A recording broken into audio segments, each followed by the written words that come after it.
few weeks later, the divorce was finalized. Emily's parents were furious, not with her, but with Dan. Once again, they cuddled and pampered her, insisting that it wasn't her fault. They blamed Dan for not being a good husband and told Emily that she deserved better. Her father, in his anger, even went as far as threatening Dan, warning him to stay away from Emily forever. But none of it made Emily feel better. Her life once again was in shambles. She returned to her parents' mansion, where she was welcomed with open arms. But this time, the weight of 2 failed marriages began to crush her spirit. Her friends had all moved on, and many of them were married with children, while she was stuck in a cycle of pampering and pride. She refused to admit it to anyone, but deep down, Emily knew she was the problem. She had pushed Ethan away, and now she had pushed Dan away too. As the months turned into years, Emily fell into a deep frustration. She stopped going out to parties, embarrassed by the whispers that followed her everywhere she went. She became more isolated, spending her days indoors, scrolling through social media and watching as her friends' lives blossomed while hers withered. Her parents, blind to the real issues, continued to pamper her. They introduced her to suitors, but no one was interested. Word had spread about Emily's arrogance and her refusal to cook or take responsibility for her actions. Potential suitors didn't want to marry someone who was so set in her ways. Emily was no longer the desirable princess she had once been. By the time Emily turned 35, she was still single. Her frustration had turned into bitterness. All her friends were now happily married with children, while she was stuck living with her parents, still pampered like a spoiled child. The years had passed, and she had nothing to show for it. One afternoon, while feeling particularly down, Emily decided to go to a local restaurant called Annie's Foods, where she occasionally went to eat. It was a small, cozy place, and for once she wanted to get out of the house and do something different. Little did she know, this visit would change her life forever. At the restaurant, she met Matthew. Matthew was different from anyone she had ever met. He was kind, gentle, and humble. He wasn't wealthy like Ethan or Dan, but he had a good heart. They struck up a conversation, and Emily found herself laughing and talking with him in a way she hadn't done in years. Matthew wasn't interested in her money or status. He genuinely liked her for who she was. As they continued to talk, Emily felt something she hadn't felt in a long time: hope. Meeting Matthew at Annie's Foods felt like a breath of fresh air for Emily. He was unlike anyone she had been with before, kind, humble, and full of genuine warmth. He didn't care about her past or her social status. He was simply interested in her as a person. For the first time in years, Emily felt seen. She didn't have to pretend or act like someone she wasn't. After that first encounter, Emily found herself going back to Annie's Foods more often. Each time, Matthew was there, and they would sit together, talking for hours. It didn't take long before they were officially dating, and Emily felt something she hadn't felt in a very long time: happiness. But there was one major problem: Emily's parents. Emily's father had always been obsessed with finding her wealthy, influential suitors. After 2 failed marriages to wealthy men, her parents were still determined to find someone worthy of their daughter. When Emily told them about Matthew, they were furious. "An Uber driver?" her father thundered, his face turning red with rage. "Emily, have you lost your mind? You are a princess, and you deserve a prince, not someone who drives people around for a living." Her mother was equally appalled. "We have spent our entire lives giving you the best, and now you want to settle for someone who can't even provide for you? What will people say?" But Emily wasn't the same woman she had been before.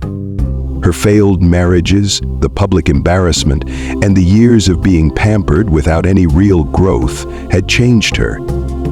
She was tired of living her life according to her parents' wishes.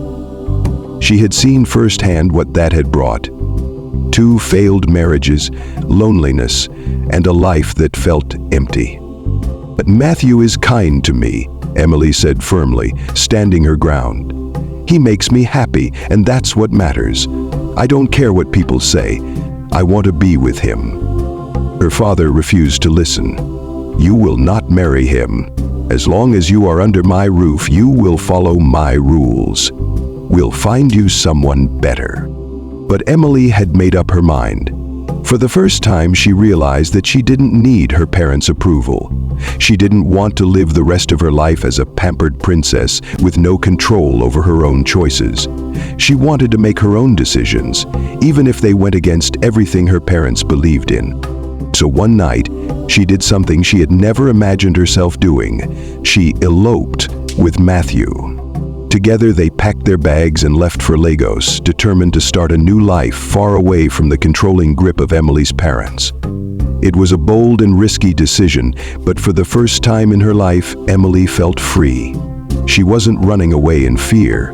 She was running toward a new life, a life where she could be herself without the weight of her parents' expectations dragging her down.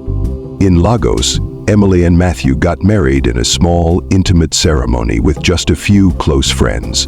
There were no fancy decorations, no grand speeches, and no cameras. It was simple, but it was perfect for Emily. For once, she didn't need to impress anyone. She was marrying for love, not for status or wealth. After the wedding, they rented a modest apartment, and Matthew continued working as an Uber driver. He also loved to cook and took pride in preparing meals for Emily.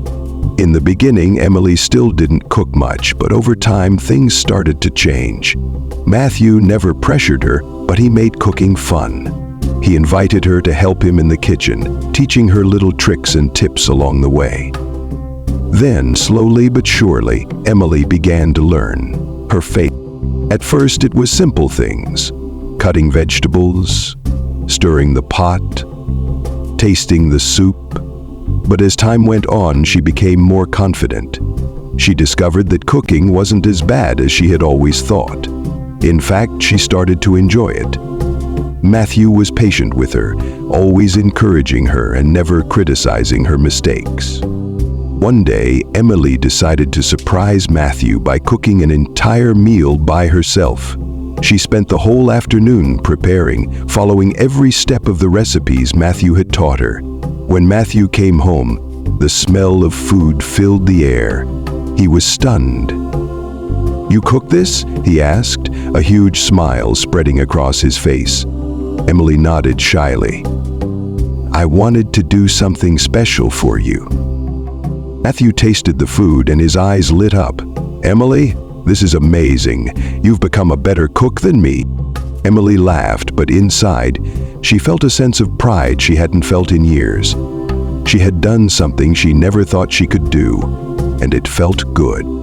From that day forward, Emily became more involved in the kitchen. She started experimenting with different recipes, learning new techniques, and perfecting her cooking skills. It wasn't long before her dishes became well known among their friends. People started coming over just to taste her food, and Emily found herself enjoying the attention, not because of her looks or status, but because of something she had earned through hard work. With Matthew's encouragement, Emily decided to open a small food business. They used their savings to rent a little spot in a bustling part of Lagos, and Emily named it Emily's Kitchen. It started off small, just a few customers here and there, but word quickly spread about her delicious meals. Soon, the tiny restaurant was packed with people, all wanting to taste the food prepared by the once spoiled princess. Business boomed, and Emily's Kitchen became a top spot in Lagos. People from all over the city came to eat there, and Emily found a new sense of purpose and joy. She had gone from someone who couldn't even boil water to a successful businesswoman, all because she had taken the time to learn and grow.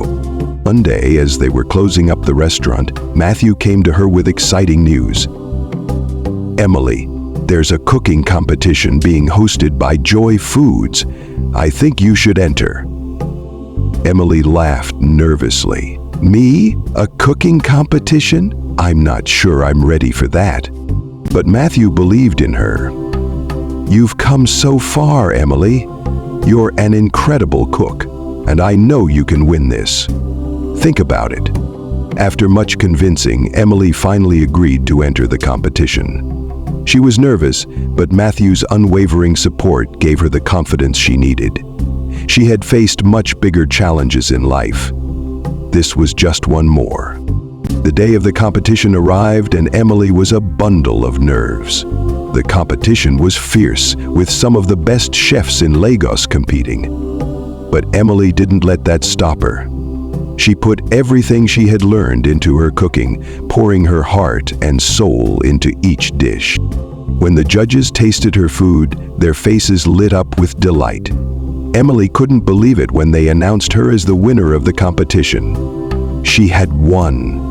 Her cooking had been broadcasted on TV, radio, and social media, and suddenly everyone knew about Emily's incredible journey from spoiled princess to talented chef. As Emily stood on the stage, holding her trophy, she couldn't help but smile. She had come a long way from the girl who had once used Monster Energy in Egusi soup. She had found happiness, love, and a purpose. Most importantly, she had found herself. The day Emily won the cooking competition was one of the happiest days of her life. She was filled with pride and joy as she held the trophy in her hands, and she felt a sense of accomplishment she had never experienced before. With Matthew by her side, she felt unstoppable. Their little restaurant, Emily's Kitchen, flourished, and Emily's reputation as a talented chef grew quickly. However, in the shadows of her success, trouble was brewing. One afternoon, as Emily was preparing for the evening rush at the restaurant, her phone buzzed with a message from an unknown number. She opened it to find a picture of her parents standing outside the restaurant, looking displeased. A shiver ran down her spine. "Everything's okay, girlie?" Emily had done everything she could to distance herself from her parents' controlling ways, but she knew deep down that they had never stopped looking for her. They had probably seen her on TV and were furious that she hadn't come back to them like they expected. That evening, as the sun began to set and the lights of Lagos twinkled to life, her fears came true. Just as the dinner rush started, her parents stormed into the restaurant. The mood in the room shifted immediately. Customers stopped chatting and stared as the tension thickened like a fog. "Emily!" her father shouted, his voice cutting through the noise. "How dare you not tell us where you are? You've embarrassed us enough." Emily's heart raced as she felt everyone's eyes on her. She had worked so hard to build her new life, and now it felt like it was crumbling before her. "Dad, please. I'm happy here. I've made a life for myself." Her mother chimed in. "You call this a life? You're married to an Uber driver and running a small restaurant? You could have had so much more." Matthew stepped forward, his expression calm but firm. "With all due respect, sir, Emily is doing well. She has built something amazing here. I love her, and that's all that matters." "Excellent. Then positive informant will do wonders. It might mean something to all of us." "Love?" her father scoffed. "Love won't pay the bills or secure her future. You're just a distraction, and you've taken my daughter away from her rightful place." The tension in the room was palpable. Emily felt a mix of anger and embarrassment. The customers, who had once filled her with pride, now felt like a hostile audience. She had worked so hard to prove herself, and here were her parents tearing it all down. "Enough!" Emily shouted, her voice rising above the noise. "I am not a little girl anymore. I won't let you dictate my life. I've worked too hard for this." She waved a hand. The restaurant went silent, and for a moment, everyone was taken aback by Emily's outburst. It was the first time she had ever stood up to her parents, and she felt a rush of empowerment wash over her. But the feeling was short-lived, as her father's face contorted with anger. "You think you're so clever, don't you? You think this little restaurant will give you happiness? We will not allow this," he spat, his voice filled with venom. "Then what will you do?" Matthew challenged, standing protectively beside Emily. "What will you do, threaten us again? You can't control Emily's life anymore. She is her own person now." Emily's mother grabbed her arm, her grip tight and painful. "You're coming with us, Emily. We will fix this mess you've made, and you will do as we say." "No," Emily cried, pulling away from her mother's grip. "I'm not going anywhere with you. I am married now. I have my own life." "Enough of this nonsense," her father shouted. "You think you can just walk away? We will make sure everyone knows about your failure.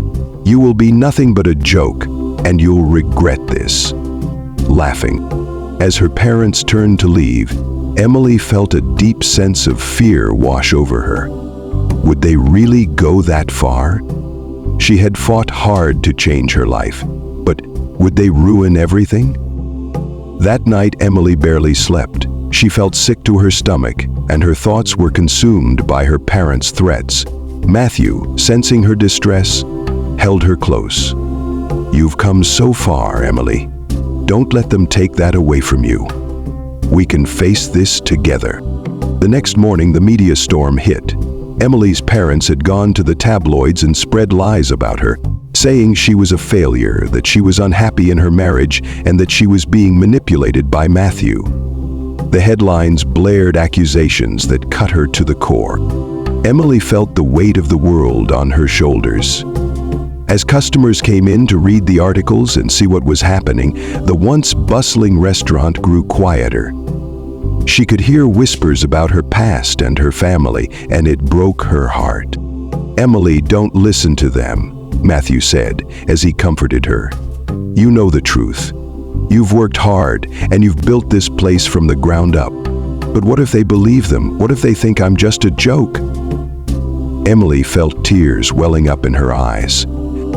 "Then we'll show them who you really are. We'll fight back together," Matthew replied, his voice steady. "You're a winner, not a loser. You've overcome so much. Let's not let them drag you down again." Encouraged by Matthew's words, Emily decided to fight back. She reached out to her customers and friends for support. They rallied behind her, creating a powerful community that believed in her.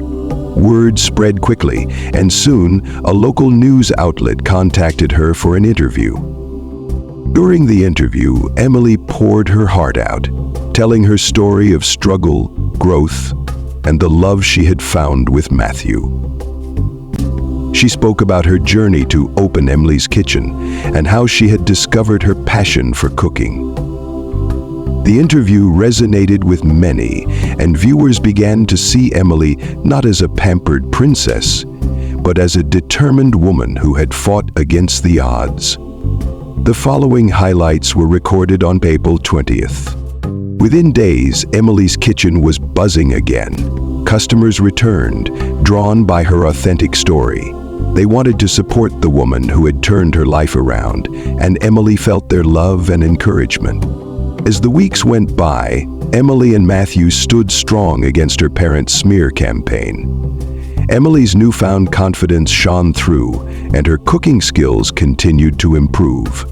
She was no longer just a business owner. She had become a beloved figure in the community. Then one day, as Emily was preparing a new dish for the restaurant, she received a call from her father. "Emily, we need to talk. You can't keep running from us." Taking a deep breath, she replied, "I won't run anymore, Dad. I've stood my ground, and I won't allow you to control my life. I love Matthew, and I am happy. Can't you accept that?" "I'm not." Silence fell on the line before her father spoke, his voice tinged with regret. "I thought we were doing what was best for you. I see now that we may have gone too far." Emily's heart raced. Was this a breakthrough? "Dad, all I ever wanted was your love and support. I need you to accept me for who I am now." "I'll think about it," he said slowly, the anger in his voice fading. "But you need to remember that family is important."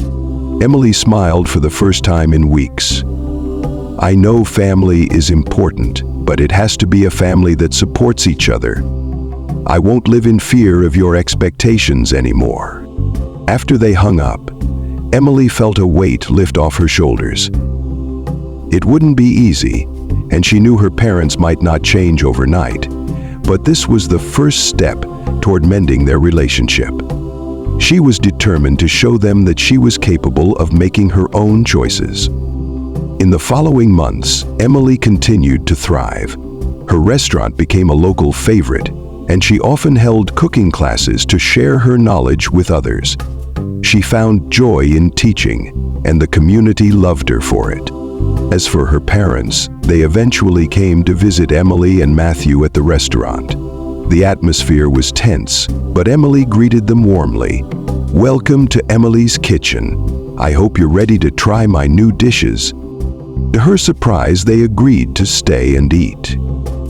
Emily prepared her favorite meal, hoping it would impress them. As they sat down together, she watched their expressions closely, waiting for a reaction. To her delight, her father took a bite and smiled, a genuine smile. "This is good, Emily. You've really improved." Her heart swelled with pride, and she could see the change in her father's eyes. He was beginning to accept her choices. Her mother, still skeptical, tasted the food as well. "It's different than what we're used to, but it's good." Emily laughed softly, feeling lighter than she had in years. "This is just the beginning. I've been learning so much, and I'm excited to share it with you both." They spent the evening together, and while it wasn't perfect, it was a start. Emily felt hope for the first time in a long while. She knew they might never fully understand her choices, but maybe one day they would accept her for who she was. Emily's journey had been filled with ups and downs, but she had emerged stronger, braver, and more in control of her life than ever before. And with Matthew by her side, she was ready to face whatever challenges came next, together.